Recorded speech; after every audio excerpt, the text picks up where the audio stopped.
So excited to be here another day. If you are tuning in for the first time, my name is the Mission Rich Strategist, LaTonia Monroe Naylor. And today's episode is going to be something that is very important. Stressed people stress people. I want you to sit with that for a second. Stressed people stress people. Now, many of you may be saying, that's me. That's just what I needed to hear on today. That's exactly what I needed to hear on today. And so, in order for me to really bring it in for those who are still like, don't know if that's for me, let's bring it closer to home for you. I want you to think about a bridge. We all travel them every day.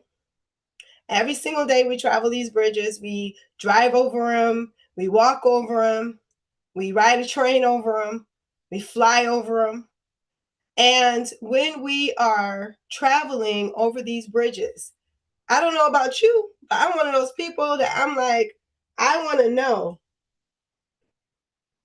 I want to know. You understand me? Is this bridge going to work? Is this bridge going to work, y'all? That's what I want to know. And the reality is that when we're traveling over these bridges, we know and trust that these bridges are going to be okay. Why? Number one, because we rode over it probably a million times. But the other reason, a bridge is designed for us to what? Travel over it, for it to carry weight. That is the purpose of a bridge.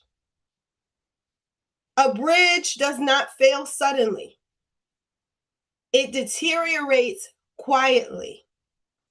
And so this is the reason why we're talking about the bridge. And if you stay on with me on tonight, we're going to break down what the bridge method is that you can use as a mission-driven leader. And you could actually use this method not just in your business or organization. You can use this method in your ministry, in your church. You can use this method in your home. You were built to carry weight just like a bridge. But like a bridge, again, you were not designed to carry unlimited weight. See, stress is the body's normal response to the demands. Stress in of itself is not bad. You hear me? Stress in of itself is not bad. I want you to put stress is not bad in the chat, because I see some of y'all with me, and I thank you for tuning in and all the things. Stress is not bad all by itself. However, here's the thing with stress. It rises and falls according to the demands that you have, and it allows you, watch this, to get better if you learn how to manage the stress, right? It helps you to hit deadlines. It helps you to plan for things that are necessary for your family. It helps you to be present in the moments that are challenging because you've learned how to manage stress. So stress is not bad all by itself. However, and I'm telling you this because a lot of times people talk about the self-care and all the things. And tonight we're not talking about self-care.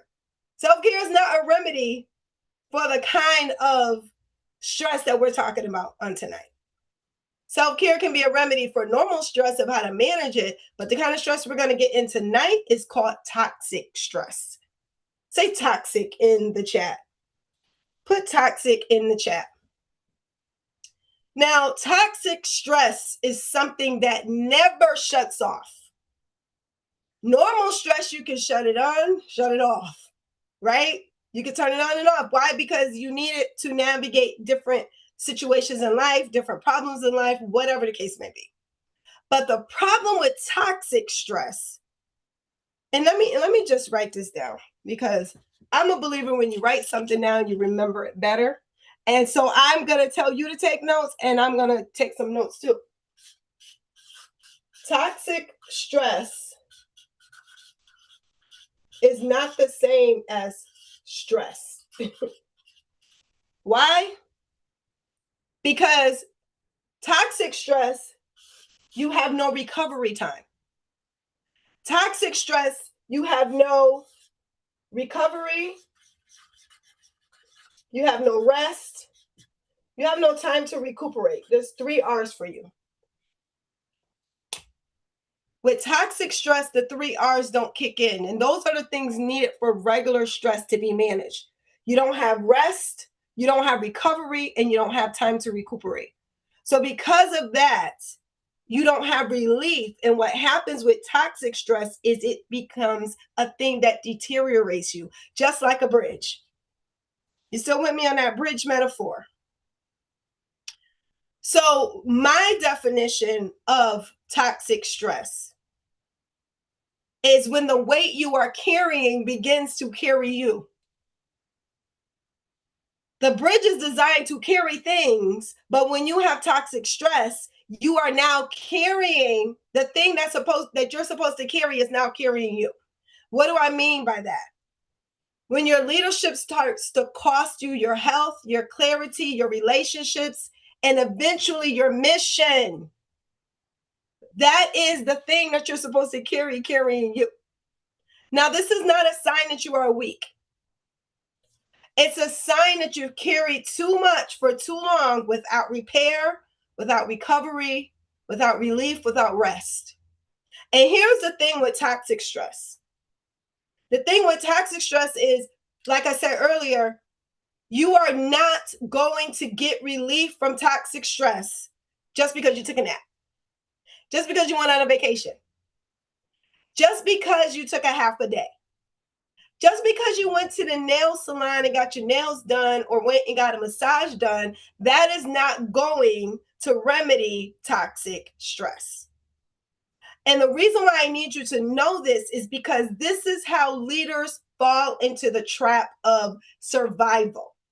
This is not leadership. A lot of times I talk to leaders, and I've experienced this myself, so I'm not telling you just what I learned from consulting or coaching. I'm not telling you what I've learned from studying or being in the field for the last 20 years. What I'm telling you is what I know, because I've heard this said so many times.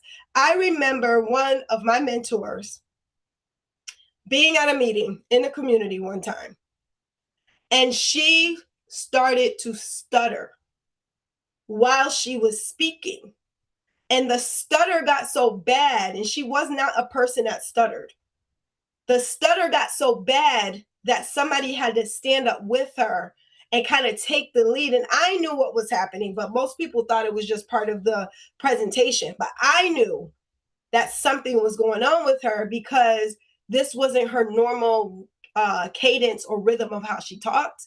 And she was not a person that stuttered. Needless to say, there was a medical thing that she had to deal with. Why? Because of toxic stress.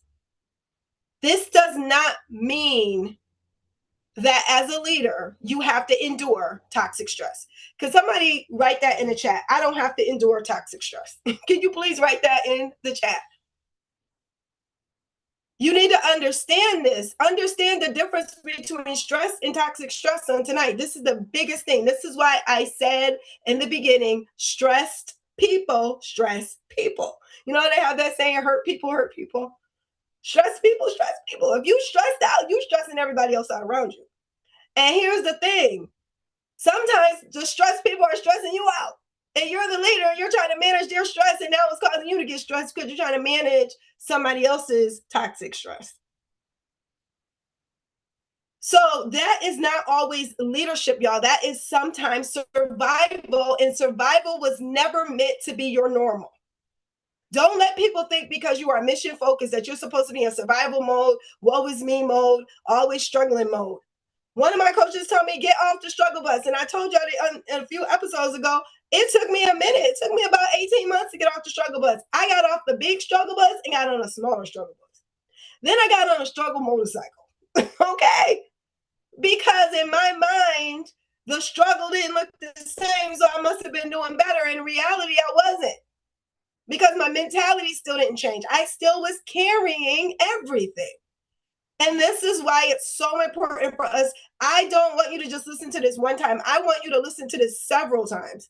because it's going to take a constant unlearning and practicing of this bridge method that we're going to talk about in order for you to undo this cycle of falling into toxic stress as a leader and wearing toxic stress as a leader and allowing people to make you think that you have to. Okay? Now, the bridge method. This is the thing I'm so excited about. So, what is the bridge method? Well, I'm not an artist, and I wish my daughter was here, or my son, or one of my other daughters, or my husband, because they are artists. And somehow I got married to a man who had all the kids that can all draw, and I can't. So I'm doing this as a display for teaching because your girl don't know what she's doing. But we're gonna act like I know what I'm doing. Okay, this is my little bridge. And these are the cars on the bridge. It's really bad, isn't it? It's really bad. Y'all probably like, it's a good thing we can't see it all up close because it's horrible. All right, so the bridge method speaks to three things that I want you to pay attention to. With a bridge, and I wish I had some blue. This is the water because the bridge is on the water, and then here's the street, okay? And there's more cars. I'm gonna make this like, I don't know, like a gate, like the Golden Gate Bridge, except it's green. Green Gate Bridge. Okay. So number one is that what they do is they rate the load. This is what the engineers do. Engineers rate the load. That's number one. Number two is that they inspect the cracks. So I want you to write this down. Inspect the cracks. I'm left-handed. Don't judge my handwriting, okay? Or how I write. That's just a part of being left-handed. Don't judge me. And the third thing, speaking of left-handed, and my kids are probably laughing if they're tuning in, because I always say this. When I was younger, because most of the kids in the class were right-handed and I was left-handed, my teacher said, I'm left-handed, and left-handed people are always in their right mind. You can research that, what that means. All right. So check the supports is the third thing. Now, what does this mean? What does this mean? Some of y'all are like, look, I wasn't trying to be an engineer, so I don't know what you're talking about. There's a reason why I'm doing mission-driven work. I don't know what engineers talking about. I don't either. That's why I had to research it. So the engineers compare capacity to the load. What does that mean? Part of the load never moves. It's called the dead load. And what does that mean? Well, that means that there is a part of what you carry that you can't necessarily carry over the bridge, because if you carry over the bridge, then it's going to make the bridge what? Collapse. Because remember, bridges don't normally just collapse. They usually are destroyed from wear and tear, from deterioration, right? So it's not about how much more can you carry. The question is, what is your real capacity? And what am I actually carrying? Because again, it will tell you how much, just like when you get on the elevator, same thing, how much capacity does this bridge have to carry? And if you don't know your capacity, then this is where things can become very toxic for you very quickly, right? So some of the weight, by what I mean by lived load versus dead load, is that some of the weight comes and goes, and some of the weight you carry every day. Are you hearing that? Some of the load that you carry, you have to carry it every single day because it is necessary. What does that mean? Your kids, your family, there's a lot of things that you have to do every day that has nothing to do with you being a mission-driven leader, okay? But then there's other things that come and go. What? Deadlines, grants that you might have to write, contracts that you have to go for, meetings that you have to make, and all the other things that it takes to run a business efficiently. Toxic stress is not often the crisis. It's the dead load that nobody sees. And what I mean by that is the things that you carry every single day that you slowly add it to the weight that becomes the burden that causes the toxic stress. What do I mean? You care so much that you're starting to allow things that you probably wouldn't have allowed before, that you are caring so much that you give your money and you say, forget it. I'm not going to take money or payment for this.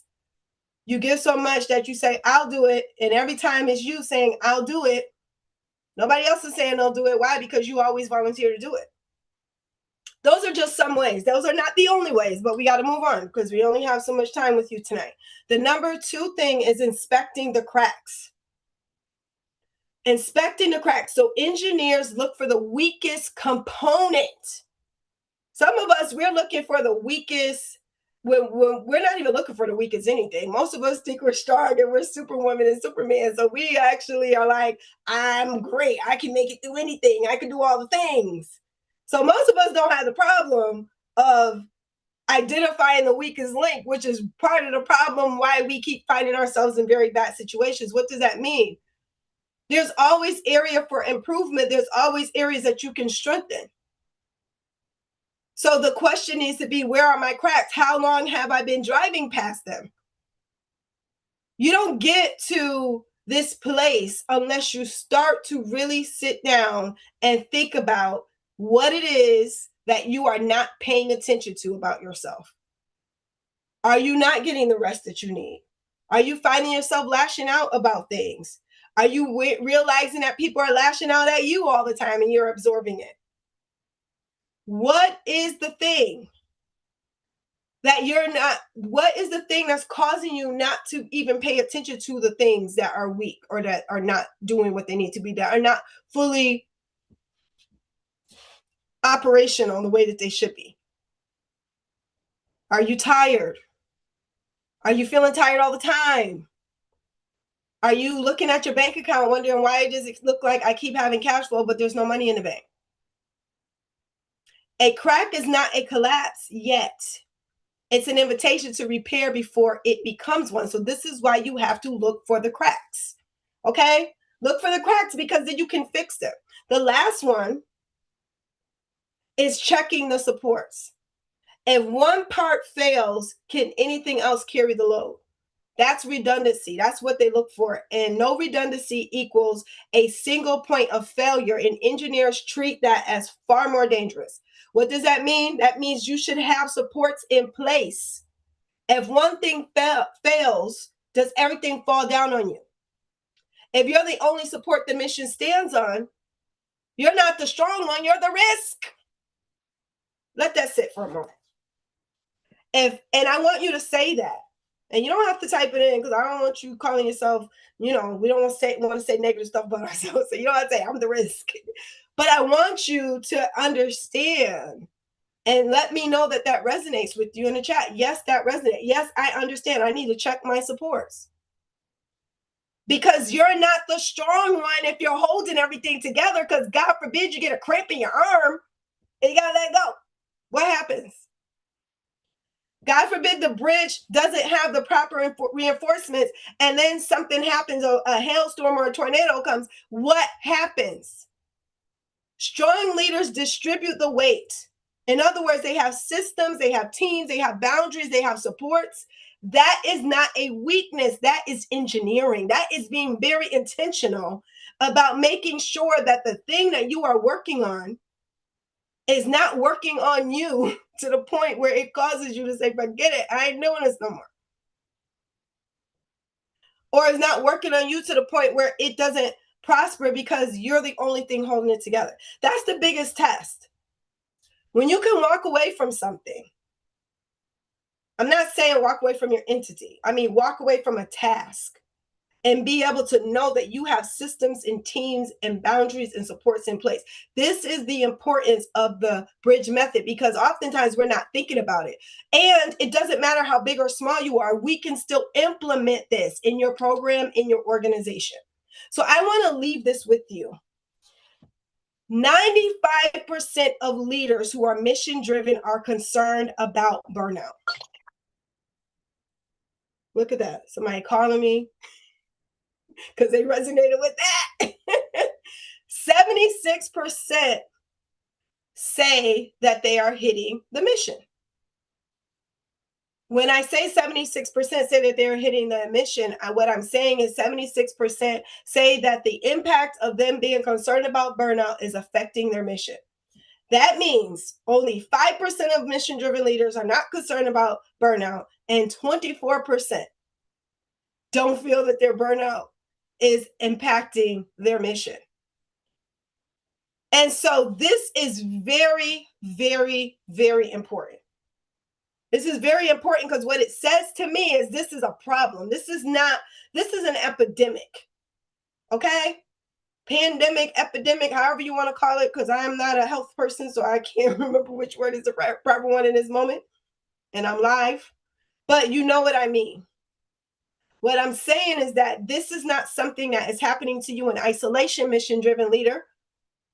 So don't celebrate the cracks. Don't celebrate the cracks. When you start to find out that these different things are happening, don't feel like, oh, now I got to go on a vacation. Now I got to go get my self-care day. Don't celebrate it. Repair the bridge. Go back to this method. Then it will allow you to take a vacation and take a break or get that funding you've been looking for without burning yourself out. Does that make sense? Yes, yes. If it makes sense, I want you to say, makes sense. Say, makes sense. Your mission deserves a leader who leads from strength, y'all. A leader who leads from strength and not from survival. And the next episode, we're going to talk about the environment that can produce or cause the toxic stress. That's another conversation for another day. We're not getting into that tonight. But I want to make sure that you, before we close, that I want to know from you. Did that hit home? Did that resonate with you? Did I walk you through the 3 steps of what you should be doing as part of what I call the bridge method? That's an easy one. Every time you arrive at a bridge, it should remind you, hey, I got to be doing these 3 things: rating, inspecting, and checking. Rating, inspecting, and checking. Why? Because I want to make sure that I'm not being carried by the thing, but I'm able to carry it and I'm able to see impact. Do you believe that you'll be able to lead a little bit differently now that you heard this bridge method? Are you willing to apply this bridge method to what you are doing, to get back to me and let me know how it's working, how it impacts what you're doing? I want to hear from you. Put this in place. Let me know. Get back to me in a week, 30 days. Let me know. Send an email to info@monroenaylor.com. info@monroenaylor.com. And I'll have the link in the chat. And I want you to let me know how this is working for you. Of you taking the time and creating a rhythm of being able to rate, inspect, and check. Because you are supposed to be a bridge, y'all. And we don't want your bridge collapsing, y'all. We don't want it deteriorating. And so if this resonated with you, I want you to share this video with a friend, with somebody that you know needs to hear this. And I also want you to subscribe to my page if you have not already, and so that you can get more information like this. Again, on tonight, thank you so much. Thank you so much. We do have our mission-driven, mission-rich experience that is every single month. So if you are looking for information on how to dig a little bit deeper into these types of frameworks, I encourage you to go to missionrichexperience.com. Again, that's missionrichexperience.com. Again, once a month we have these, and I am looking forward to my cohort that we're going to be starting with on tomorrow. All right, y'all have a good rest of your evening.